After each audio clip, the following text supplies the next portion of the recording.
So to start off with, we have parallel ventilation. So the Y valve is set to a neutral position, which means that both patients are being ventilated at the same time. And as we can see, we have two patients with the same characteristics, so the stiffness is the same on both patients. We ventilate both patients as we want to, and we ventilate both patients in the same way.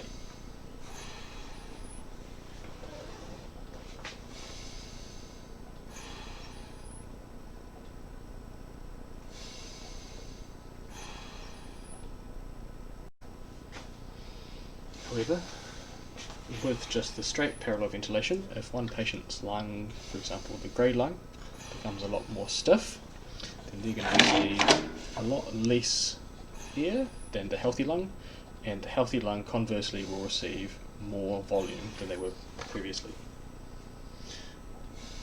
This is a situation that we want to avoid, and the only way we could avoid it in parallel ventilation is if we had a system of recognising it, and then if we accounted for it with pressure drop valves.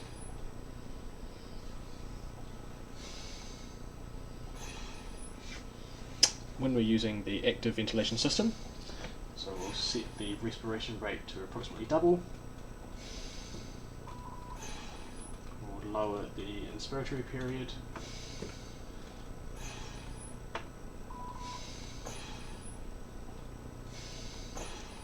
You can see that still just ventilating directly in parallel, the two lungs are very mismatched. If we turn on the active ventilation system,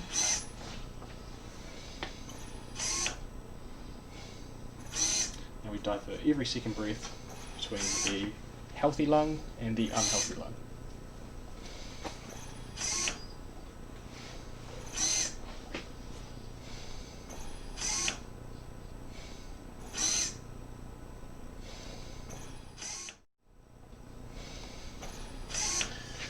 Now what we can do is we can introduce a pressure drop on the input circuit of the healthy lung and increase the PEEP on the unhealthy lung. So these valves these two are the input ones, and the colours correspond. So this one is the input circuit to this lung, and this one is the PEEP of the blue one, this one under here is the PEEP of the grey one. So first we're going to decrease the driving pressure of the healthy lung to prevent it from barotrauma when we increase the driving pressure to properly ventilate the unhealthy lung. So we'll do that by introducing a pressure drop. You see I've gone too far, back it off. We're aiming to approximately have equal volumes. So if we push button 3 on the interface, we'll see that we have some numbers appear to represent the volume, and we're aiming to get those approximately equal, but not necessarily exactly.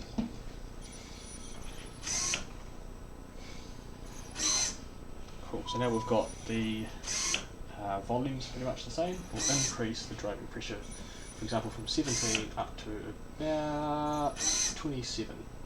We'll leave the PEEP the same because we'll add PEEP externally to the unhealthy lung. So I've increased the driving pressure to 27 centimetres from 17. And now you can see again we have approximately equal volumes. The healthy lung is a bit more, and so we'll increase that pressure drop on the healthy lung just a little bit more.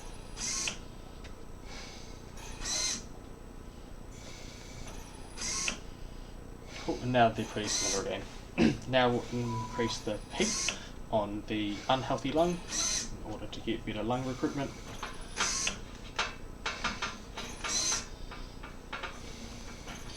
We'll have to monitor this using an external pressure sensor. At the moment it's worth noting that the pressure sensed here, because we're sensing at this valve, will be incorrect. So we'll go and we'll use the interface to look specifically at the unhealthy lung, which in this case is plugged into the right sensor.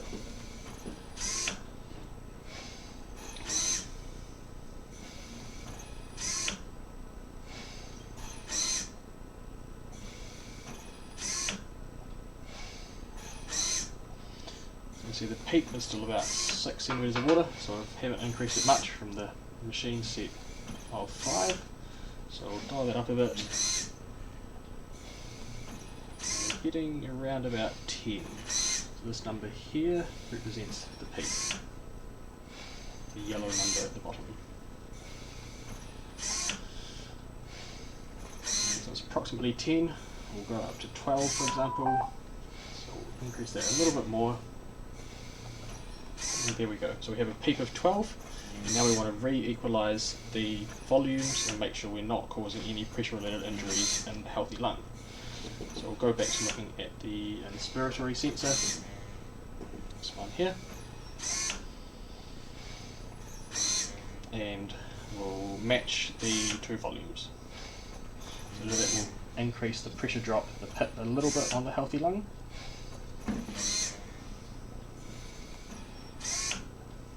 And now the two volumes are very similar again. But the two volumes that we have are a little bit less than what we want, so we're just going to increase the driving pressure on the ventilator a little bit more, say up to 29 centimetres of water, and we'll see what that does.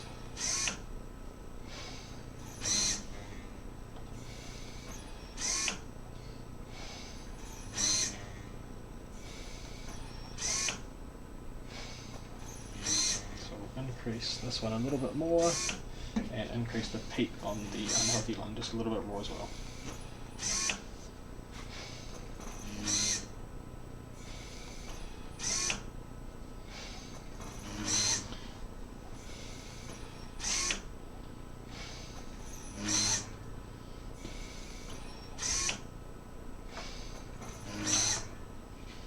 So just increase the driving pressure on the ventilator to 31 centimetres of water.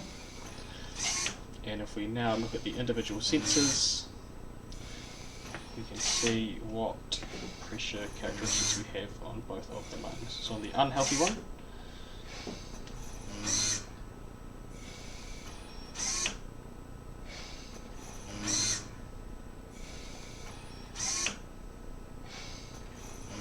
so this is the healthy one.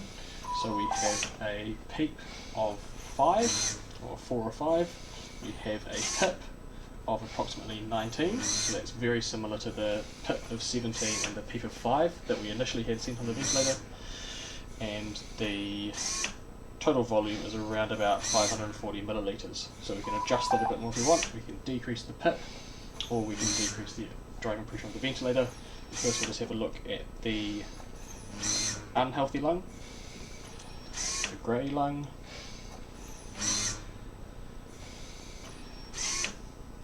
So we can see that we have a peak of between 12 to 14 and a PIP of, it's reporting 41, but that's probably just a one-off. That's probably actually is closer to 31 because that's what's set to on the ventilator. So that 34 and 14 is quite an accurate range. And that's pretty good. And we're getting, again, 540 millilitres. So the volumes are very similar, and if we want to decrease both the volumes, for example, we can go to the ventilator again and decrease that.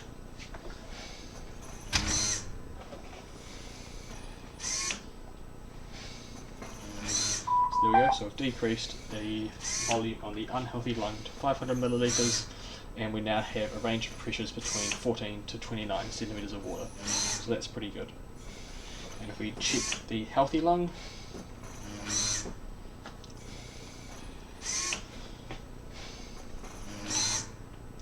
so we now have a peak of 4 still and a driving pressure of 18. So we're still happy there, and the overall volume is 510. So we have the exact same volumes, but with very different pressure characteristics.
So just quickly run through the interface we have here. So we have a screen, and we have 3 buttons and a knob.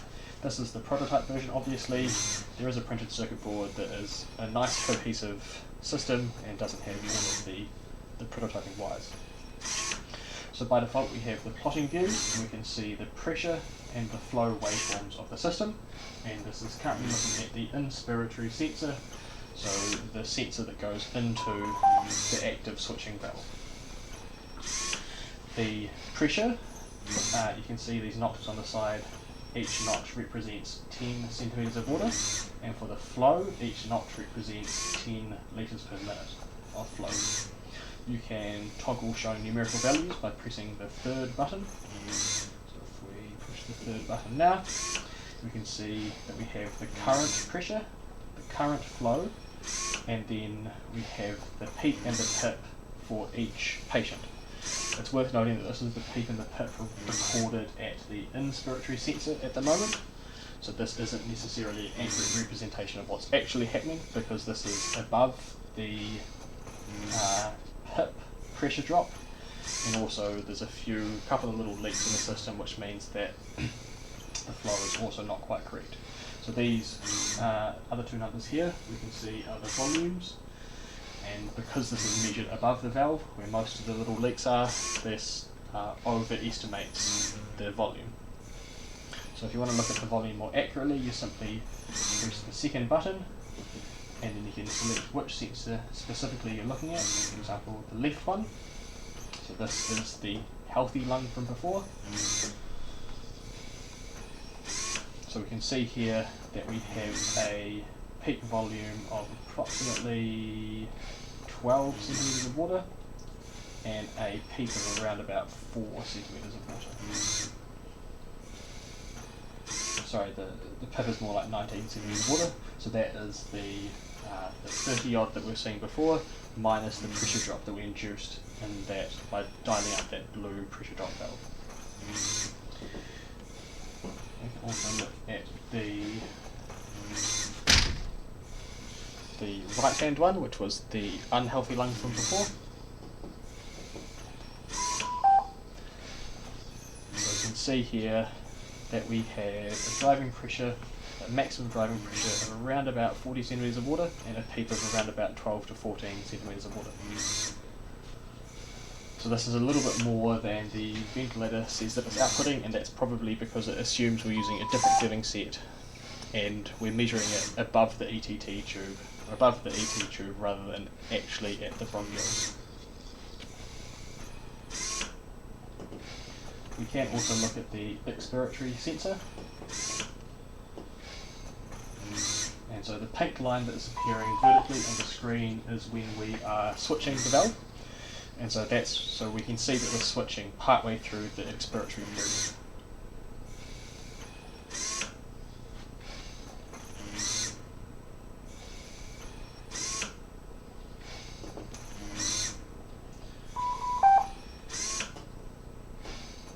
There's a nice flowchart that demonstrates sort of how to change between each state in here for the interface in the PDF document available at the ACTIV GitLab site.